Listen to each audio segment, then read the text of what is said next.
Now, take a good look. What do you see?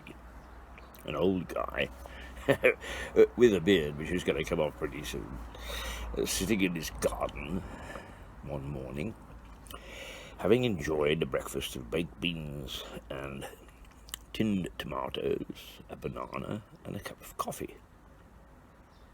Not everybody's cup of tea, but not bad.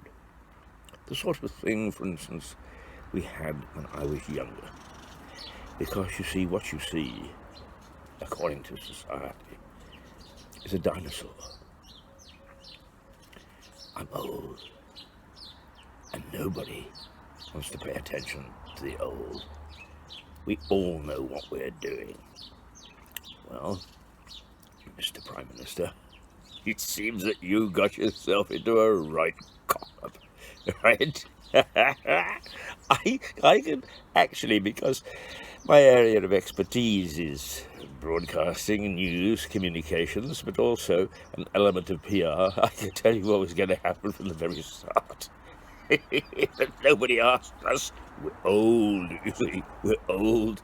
We don't really want to have too much experience interfering with the way we do things. We'd like to make our own mistakes, thank you. Well, a right bloody mistake you made this time, haven't you? Now, sir, I stand on guard, being an oldie, to come to your aid at any time that you wish. Here's an offer. I won't even charge a fee. I will happily come and sit with you in the cabinet office or in your own private office, and I'll tell you where the mistakes that you made and how to get out of it. But you won't want to know, will you? Because we're old. That's the trouble with Britain, is we have no exceptional oldies. We've got to brush them aside. We are dinosaurs. Oh dear. I watched a movie the other night with a couple of actresses. Very good. It was too. And one of the actresses played M. Remember? M. And James Bond. Of course, you know, the James Bond of the 60s and the 70s. Oh, really dreadful. The fact that they've made a huge amount of money for those people who filmed them, turned them into movies, and who were somewhat aged even in 1960. Well, I mean, that was an accident, wasn't it? The fact that we've now got actors and actresses in their 70s, some of them in their 80s, making a mint out of portraying some of the James Bond characters in movies. Judi Dench, wonderful. The trouble is, Prime Minister, she's not young. So we have to discount anything that she's done. Some of the comments about the dangers of the 80-year-olds that you discount and what they might be doing. George Soros, what an evil man he is. He's well past his prime, isn't he? And yet, somehow he's filthy rich. Oh, strange that, strange. And then, of course, there is Rupert Murdoch. Oh, what a dreadful man he is. Nobody wants to watch his television service except, hang on. Is it the people? Oh, dear, dear, dear, dear. Let's discount audiences. Let's just look at age. Dear old Rupert, he's getting on, isn't he? He's a dinosaur. Pay no attention whatsoever. What about Richard Branson? He's made a bundle. Doing very well. Okay, they all started things when they were young. No argument with that. But they've parlayed them into an empire. Guess when? In their later years. But don't pay no attention to them. They're old. Oh, dear me, they're old. What about sportsmen and sportswomen? What about the FANNY BLANKERS-KOEN of this world?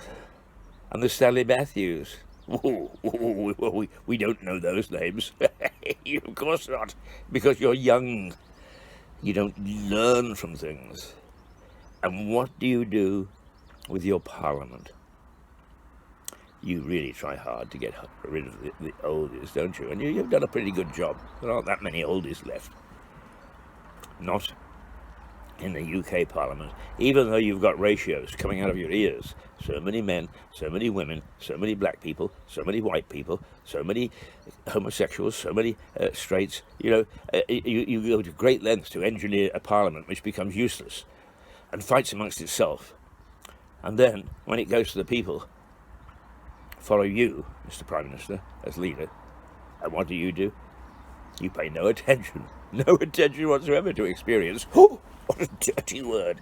What a naughty, naughty word, experience. You're 80. You're a dinosaur. You don't know nothing. Well, I'll tell you one thing we don't know, and that is the strange language which you managed to turn the very lovely English language into. I don't understand half of what you say.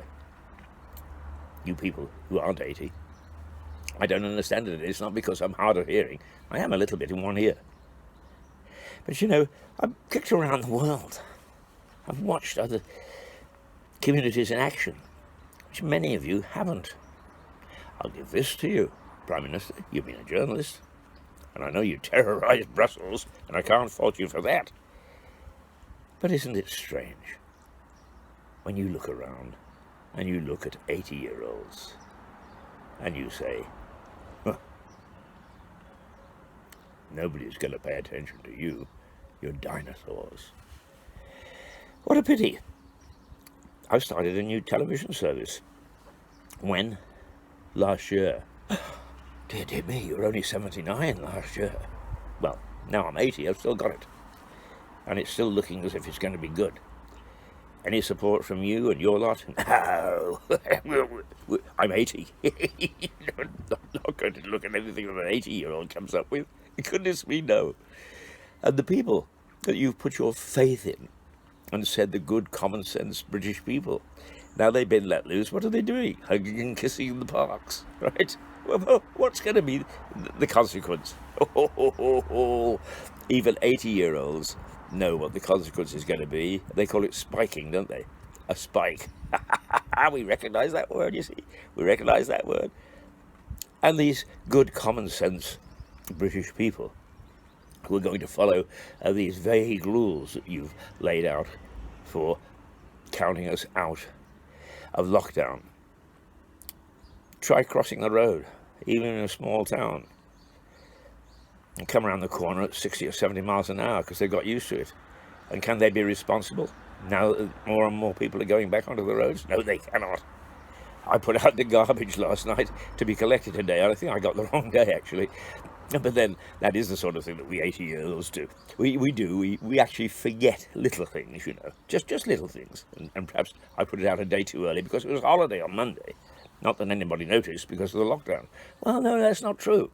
All those people who decided not to be locked down went and hugged and kissed and picnicked in the park. Not too many 80-year-olds there. No. We were being told by the NHS that we can't go out until June the 30th. Oh, that's what they've said. Yeah. So we can't be blamed for the fact that people are gathering in parks and going to pass on this dreadful, I want to say disease because that's how my mind works, this dreadful infection that's going around. And who threw the garbage into the street last night, now that they're able to go out for a little while?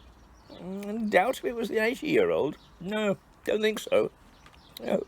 So, when it comes to you suggesting that the rule of law, that law and order, should dominate the way, with reason, that we handle getting out of lockdown, who are you talking about? Take a look, Prime Minister. Take a look.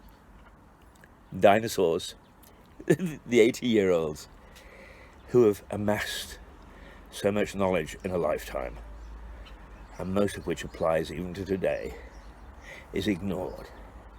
And a fine mess you've got yourself into, because you won't ask the right people. Keep on. Have a good time, Prime Minister. Yeah, jolly good day. I shall read the headlines tomorrow, and it'll all be the fault of the press, won't it? It'll all be the fault of somebody else. You haven't got round to blaming the 80-year-olds yet, because actually, we could help, and you don't want to admit it. It was a good breakfast. I enjoyed it. I'm sitting outside, ready to go to work. Pummel the hell out of somebody somewhere. I'm a dinosaur. I'm 80. I'm also a curmudgeon. So watch out. I am the 80-year-old that roars. Good morning, Prime Minister, and good morning to everybody else. Just ignore us. Carry on. And a fine bloody mess you're making of things. Toodle pip.